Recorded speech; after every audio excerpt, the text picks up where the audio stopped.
The latest news coming out of Ukraine, according to the Russian Ministry of Defense, is that the Ukrainians are building up troops along the border with Transnistria, and that they plan on conducting some kind of provocation against Transnistria so that they can come up with an excuse to invade it. Basically, what the Russians are saying is that the Ukrainian soldiers are planning some kind of psych ops type operation where they'll dress like Moldovan or Transnistrian soldiers or Russian soldiers, because there are 6,000 Russian peacekeepers in Moldova. So they're going to dress like Russian soldiers and pretend to, basically go over the border and engage the Ukrainians, and that way the Ukrainians will have the excuse they need to invade Transnistria. Now, why would the Ukrainians want to invade Transnistria? Well, it's a pro-Russian enclave.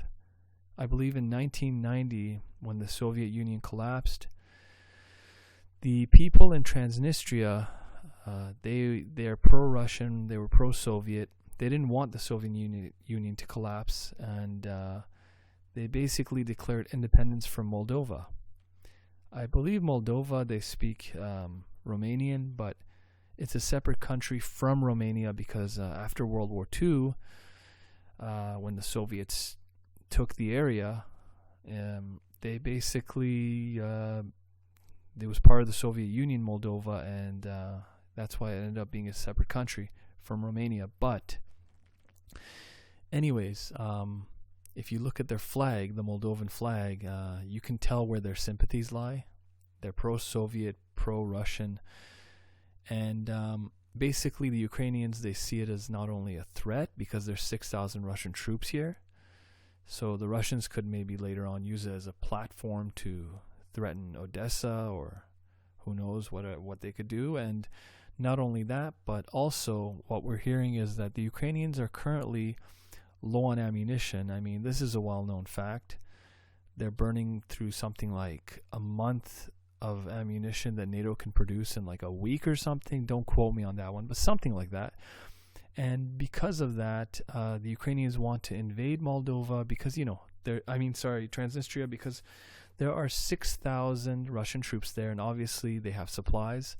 And supposedly there's a bunch of warehouses there, Soviet-era army barracks or warehouses, and these warehouses are stockpiled with ammunition, and the Ukrainians are in dire need of ammunition, especially for their artillery. So they would love to take it, and it's not that much of a risk to Ukraine because, it's a small strip of land and only 6,000 troops.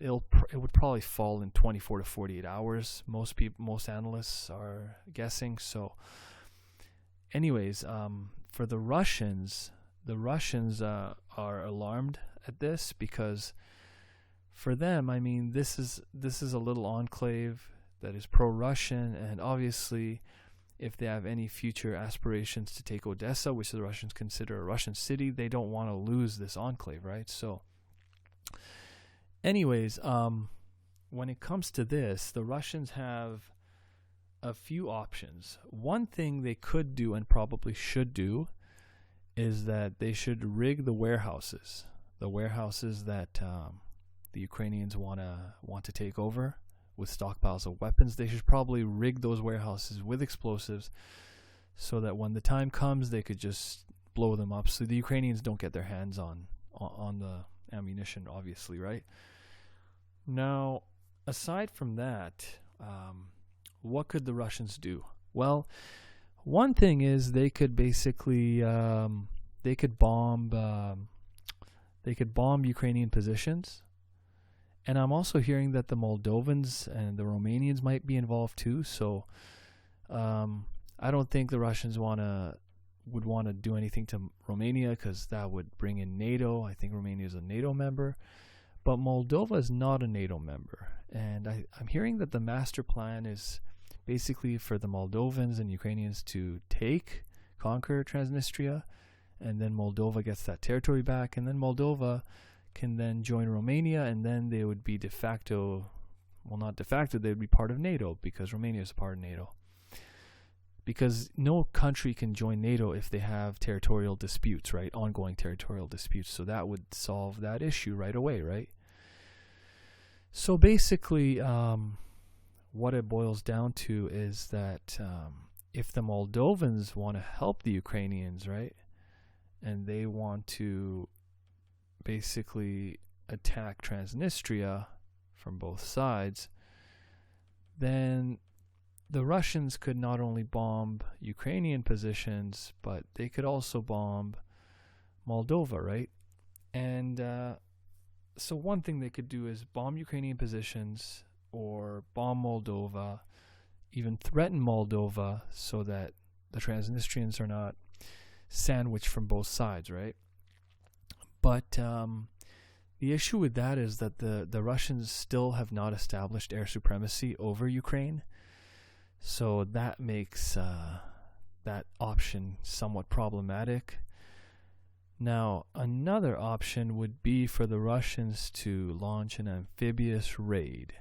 Now, I've thought about this in the past. I think I went over it in 2 videos ago. But one thing the Russians could do, because if you look here, there's a region of Ukraine that's pretty much separate from Ukraine, and like right here, right? It's pretty much separate from Ukraine, and the only thing connecting it to the rest of Ukraine and Odessa is basically this this bridge right here, right? And the Russians recently targeted this bridge with a surface vessel drone, with basically a speedboat that exploded, right? And it's interesting because they used the speedboat and they targeted the columns or the support beams of the bridge, and not the surface of the bridge. But anyways, if the Russians want to land troops on this region here, southernmost tip of Ukraine, they would basically have to take out this bridge completely. And then what they could do is they could either send paratroopers, or they could, launch an amphibious raid, or both. This would probably happen from somewhere in Crimea. They could launch an amphibious assault, and this would be costly and difficult, obviously, right? But they could also basically take out all the air defenses here and send paratroopers, right? And the problem is, for an operation like this, it would take a lot of preparation, and I'm not sure if the Russians could react quickly enough to save Transnistria. But obviously, if the Russians want to do it, it would be costly. But then afterwards, they could just basically go from here.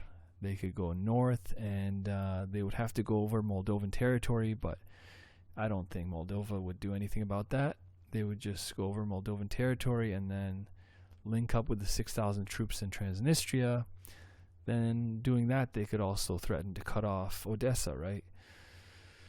So that's one option, but I think it's unlikely. Of course, we all know that the Russians, one of the first cities they took was Kherson. They took in, I think 48 hours after they initially invaded Ukraine about a year ago, and on February 24th is going to be the 1-year anniversary. But they took Kherson, and then they ended up having to give up Kherson because mostly logistics issues. The Ukrainians were using HIMARS and artillery to target the bridges, and whereas before supplies were basically flowing in, they began trickling in, and the Ukrainians had built up their forces, since the Ukrainians mobilized right away and the Russians had not mobilized. And it was a combination of a lack of manpower and logistics issues, so the Russians withdrew. And so when the Russians withdrew, they also blew the bridges.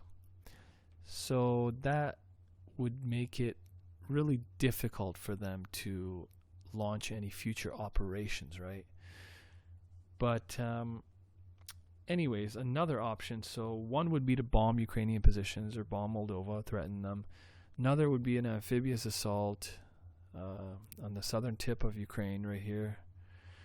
And another option would be to do nothing. Just do nothing at all. Do nothing. Just take the loss, right? Just blow up the warehouses and inflict as many casualties as they can onto the Ukrainians and just take the loss. That would be another option. I'm not sure if that's going to end up happening. The Russians will probably, if nothing else, bomb Ukrainian positions or punish Moldova. But another option would be, because you got to understand, the Ukrainians, if they want to do this, it's because a lot of people are anticipating. I talked about this in my last video. I'll put the link on the top right now. But basically, the Russians, according to reports, and these are reports from Western sources, Ukrainian sources, the Russians have something like 300,000 to 500,000 troops amassed on Ukraine's borders, on Belarus and all the other border areas. And supposedly for the 1-year anniversary of the invasion, which is like a day or two away, on the 24th, the Russians want to send in those 500,000 troops or a few 100,000 troops, and they have like 1,800 tanks and tons of artillery and armored vehicles and whatnot. But the Ukrainians might actually be doing this, attacking Moldova, to divert Russian resources away from that offensive. That might be something that might be one of the reasons why they would be doing that. And anyways, one option for the Russians is to just go ahead with the invasion plan, or maybe if they weren't planning to do this, just launch a diversionary raid from Belarus, right? Launch a raid from Belarus. And actually, you know what's interesting? I'll tell you what. If you think about it, if the Russians, because I've heard they have like 100,000 troops right now accumulated in Belarus, so if they wanted to, they could try to go for basically how do you Zhytomyr? They could go for Zhytomyr, and then if they continue going south, Vinnytsia, and if they were to do that, oh damn it! So if they were to do that, then essentially, if they kept going south, they could eventually get to Transnistria, right? And by doing that, they would cut off Ukraine's supplies from Poland as well, and NATO and the EU, right? But this would be risky, and this would be a really thin line, and there's a risk of the Russians overextending themselves. But the Russians could launch a diversionary raid, right? Diversionary attack in Belarus. And that's one thing they could do. Another thing they could do is just launch the attack as planned. And maybe if they end up taking, some Ukrainian territory later, they could, when there's peace talks, they could, later down the line, they could maybe trade some territory for Transnistria. I don't know. Maybe. But anyways, yeah, I mean, I do think that the Russians are definitely, they definitely do, or they are planning to do something in the near future. Some are saying that, hey, what happened to their winter offensive? Well, maybe they thought about it and they realized that, a winter offensive would be quite difficult. So it could be that they decided, hey, we're going to keep training these troops for another few months, sharpen the tip of the spear, and then just go ahead after winter, right? So I don't know. If you look at this article in the Canadian press, they have some satellite imagery of the Russians building up near Ukraine's border. So I definitely think the Russians are planning something. I mean, even if they had 100,000 troops built up, it would probably be something. But I mean, 300 to 500,000 troops, 1,800 tanks. Yeah, I definitely think the Russians are planning to do something.